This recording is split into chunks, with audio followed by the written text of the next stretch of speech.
In this video we will see how to remove background color of an image. Now in the first part we will see how to remove the background color if it's a single color. If we have a combination of a lot of colors, then it is difficult to remove the background easily. So in the first part we will only see how to remove if the background color is just a single color. Okay, we will start with opening an image. We will pick an image which has almost one background color, like this one. It has a white background, and the tool that we are going to use is this fuzzy select tool. Before you try to remove the background, remember one thing: you can right click the image in the layer and add alpha channel. So when you delete the background, you see a transparent background. You just click anywhere on the white area and press delete on the keyboard. So now you can see the background is completely removed. Now we can remove it from the small spaces inside the flowers, you can see. So you just need to click. Now this tool actually works the point where you click, it tries to find that color as long as it can go out. So if it finds another color, it stops there. As long as it finds the white color or whichever color you have selected or clicked, it will keep on deleting it. The moment it finds a different color, it stops there. Like you can see in these cases, when we click inside, it selects all the white, but it doesn't go beyond the green color. So if you have a single color, it makes it easy to remove the background this way, simply using the fuzzy select tool.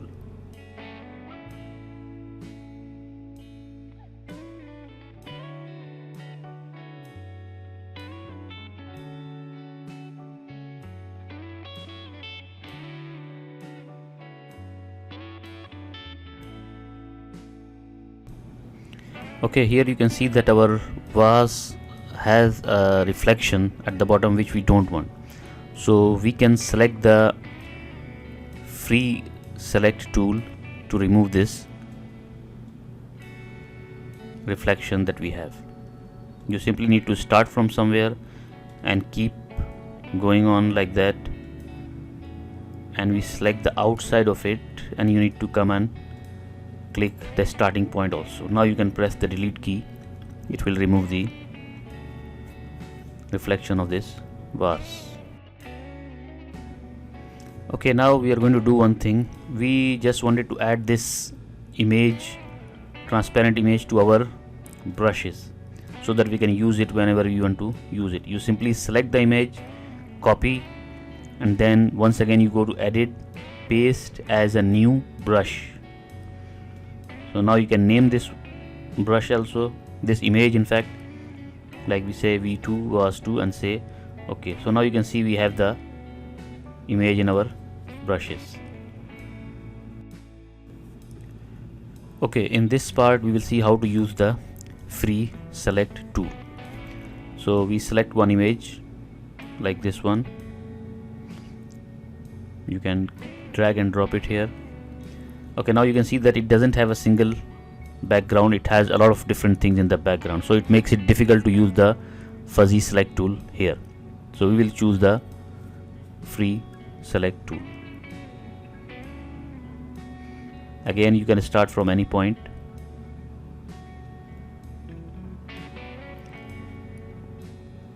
To get a closer look of the image, you can press the control and the mouse roller to zoom in or zoom out of the image, and you can select the outline of the image, and you can pan this image by pressing the space key and moving the mouse.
Okay, again we can come and click the starting point once again to complete the selection.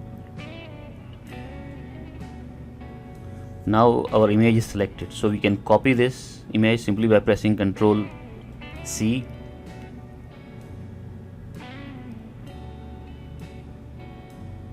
And you can paste this one also as a brush.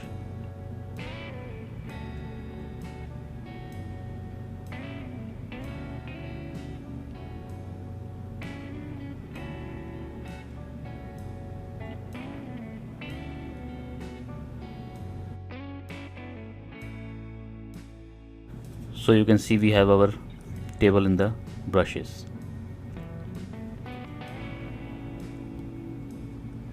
Just to see how this looks once we paste this or drag and drop the image from the brushes on a blank background. So this is our table. We will simply click, drag. You can see here we have our clear table with the single background, and we have different layers of it, so we can work very easily with our image.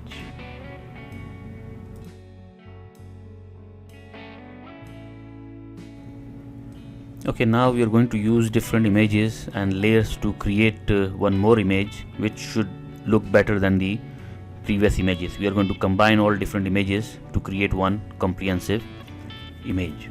So we will see how we can do that. We have already added a few images into the brushes, and those images we have removed their background, so they're all transparent images, so which would look good when we add them to some other image or on top of some other image. Okay, this is our background, and on top of this one we are going to add some different images.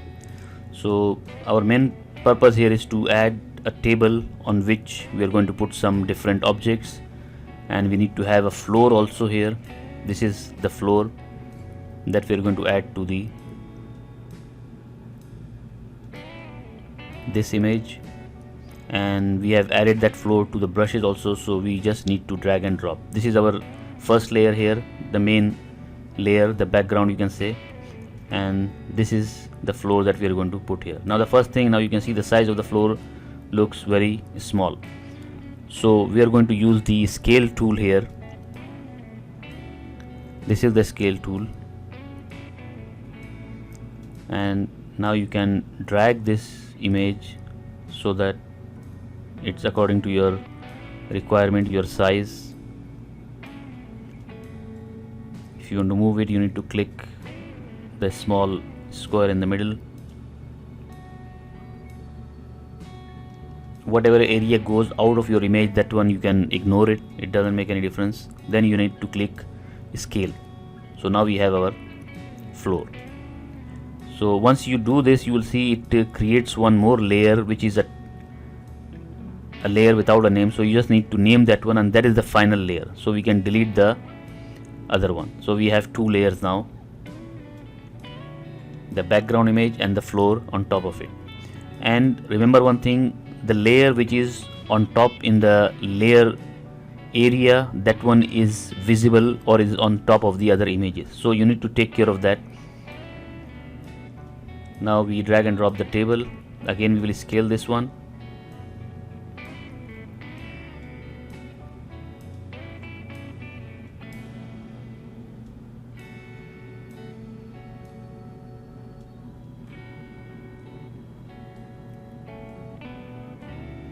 Once the scale is according to your size, you can click the scale button. So now we have the table. So now the table is on top. You can rename the layer also, so that you know which layer is for what. Now you can see if I put the floor on top of the table, you can see even on the image it shows on the top. So you need to have the topmost object on the topmost layer. Now we can start to drag and drop different objects and then arrange them. Now you can see here this one is not visible, it means it's not on the right position, so you need to drag it above the other layers. So you need to place this one somewhere. Let's place it here. Okay, so you can click scale. We have our pen holder. You can rename this also.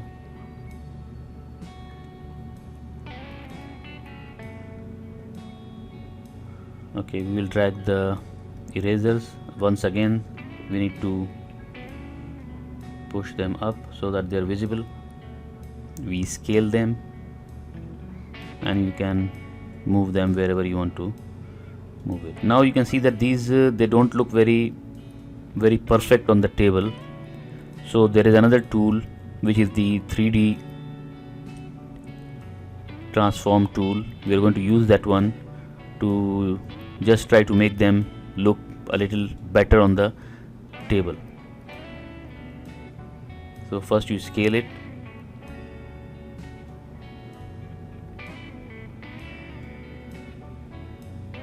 You can rename the layer once again. See, you can see it, they're not very perfect. So what we can do, we use the 3D transform tool and you can move it like this so that it looks as if it is on the table. Okay, we are going to add some more images now. We can simply drag and drop these images here and then reset them once again, rescale them.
Okay, we are going to add a shadow to this bottle of glue.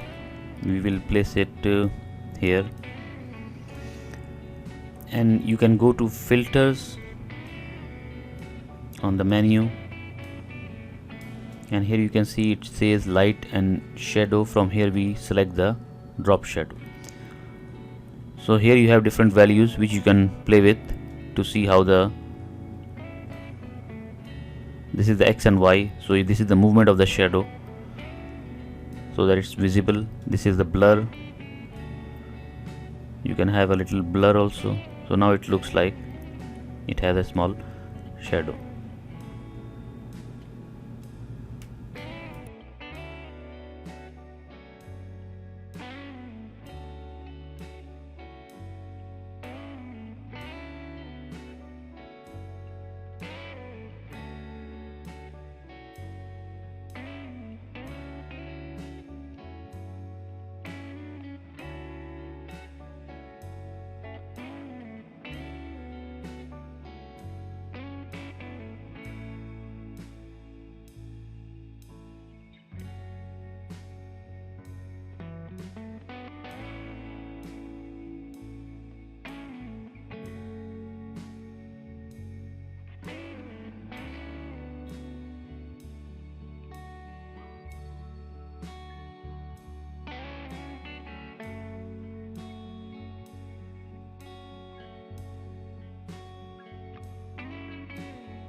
Okay, now this is our complete image.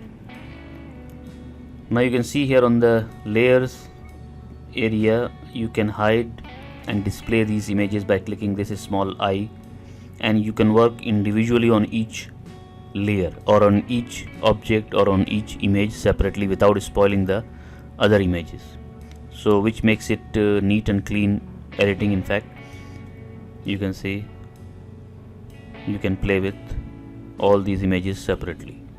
Okay, now we will save this file. You can see it has XCF extension. This is the complete GIMP file with all the layers. So when you open this file, you get all the images and all the layers separately.